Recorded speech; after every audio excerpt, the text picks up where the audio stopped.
کہ مسائل میری وجہ سے پیدا ہوئے ہوئے یا پھر میں صحیح ہوں اور اللہ تعالیٰ میرا صبر آزما رہا ہے؟ دیکھیں اس میں ایک مسئلہ تو یہ ہے کہ صبر جو ہے وہ مسائل کے حل ہے، یہ تو مان کہ کچھ مسائل جو ہیں وہ وقت لیں گے، کچھ مسائل آپ کی تربیت کے لحاظ سے آپ کی گرومنگ ہو رہی ہوگی، کچھ مسائل علمی لحاظ کی قلت کی وجہ سے ہوں گے، کچھ مسائل جو ہوں گے وہ آپ کے ٹیکنیکل فیکٹر کو نہیں سمجھ آنے کی وجہ سے ہو رہے ہوں گے، تو وقت لگتا ہے،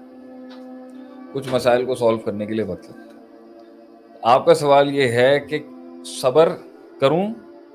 کچھ یا لوگ اپنے آپ کو نہیں بدل رہے ہوتے، مسائل کو چینج نہیں کر رہے ہوتے۔ نوح علیہ السلام کو 950 سال تک قوم نے قبول نہیں کیا، صحیح،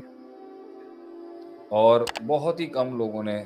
ان کی ایک مسئلہ ہے نا یہ کہ قوم دعوت قبول نہیں کرتی۔ آپ صلی اللہ علیہ وسلم کی دعا بھی ہے نا، اللہم انی اعوذ بک من دعوت لا یستجاب لہا، اللہ میں ایک ایسی دعوت و تبلیغ سے پناہ مانگتا ہوں جس کی کوئی رسپونڈ ہی نہ کرے جس کو۔ اب جو ہے نوح علیہ السلام 950 سال کی تبلیغ ہے اور قوم رسپونڈ نہیں کرتی۔ اسی طرح بخاری کے حدیث ہے من نبی لیس معہ احد، بعض نبیوں کو کسی نے رسپونڈ نہیں کیا، من نبی معہ رجل و رجلان، بعض کے ساتھ ایک یا دو بندے تھے۔ یہ مسائل ہیں، یہ انسان کی سائیکالوجی توڑتے ہیں، یہ انسان کی نفسیات کے اوپر ضرب لگتی ہے، اس سے انسان کی نفسیات کو، حالانکہ انبیاء کے ساتھ تو ایسا نہیں ہوتا ہوگا لیکن عام انسان سوچ کے ہی گھبرا جاتا ہے کہ بھائی کسی نے رسپونڈ نہیں کیا۔ تو لوگ اس کے ساتھ ایک نیا مسئلہ کھڑا کر دیتے ہیں، اس دلیل کے ساتھ ایک نیا مسئلہ کھڑا ہو جاتا ہے کہ بھیا جب اتنے بڑے بڑی ہستیوں کو رسپانس نہیں ملا تو بھائی ہم نے تو گراؤنڈ پہ اگر رسپانس نہیں مل رہا تو ہم بھی شاید نوح علیہ السلام ہی ہیں، ہم بھی شاید وہ نبی ہیں، ہم بھی انبیاء کی طرح ہیں جنہیں رسپانس نہیں مل رہا۔ تو بھائی جب ان کو نہیں ملا تو ہمیں کیسے مل جائے گا؟ تو آج اگر ہمیں کسی جگہ پہ ایک مسئلے میں سکسیس نہیں مل رہی تو یہ فوراً سائیکالوجی انبیاء کے منہج پر لے کے چلی جاتی ہے، اور ان کو ایسا لگ رہا ہوتا ہے کہ یہ نبیوں کی زندگی کے مطابق ہیں جس کی وجہ سے ہمارے اوپر ابھی منو سلوا نہیں اتر رہا۔ تو یہ ہو سکتا ہے آج کام سارے ٹھیک کر رہے ہیں مگر وقت نہیں لکھا ہوا۔ اس دور میں ہمارے اوپر نوح علیہ السلام والی جو ہے نا وہ چیز لکھ دی گئی ہے کہ رسپانس نہیں ملنا،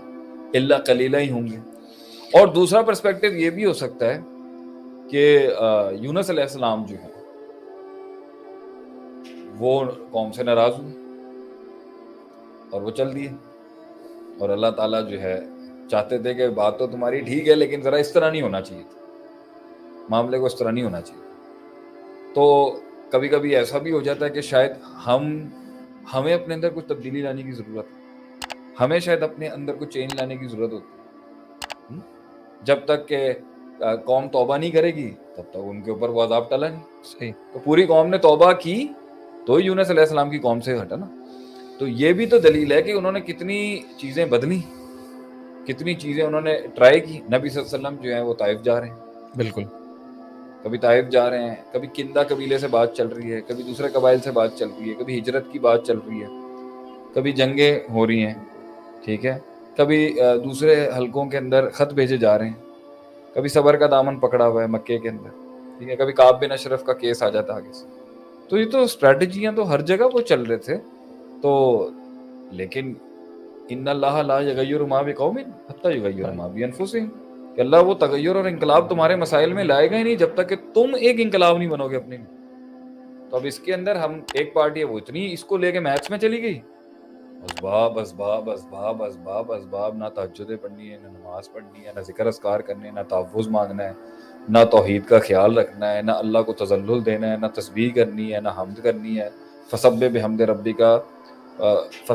ربک واستغفر انہ کان توابا، یہ بھی نہیں کرنا۔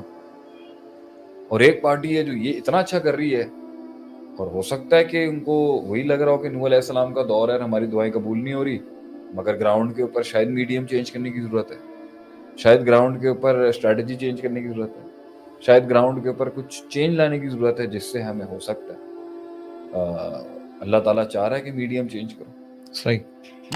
تو یہ تو سبجیکٹیولی دیکھنا پڑے گا جزئی لحاظ سے کہ اس مسئلے کے اندر کیا ہے۔ ہاں لیکن جس آدمی نے اپنے نفس کے ہاتھوں تباہ اور برباد ہونا ہوتا ہے تو وہ دلیل نکال لیتا ہے اپنے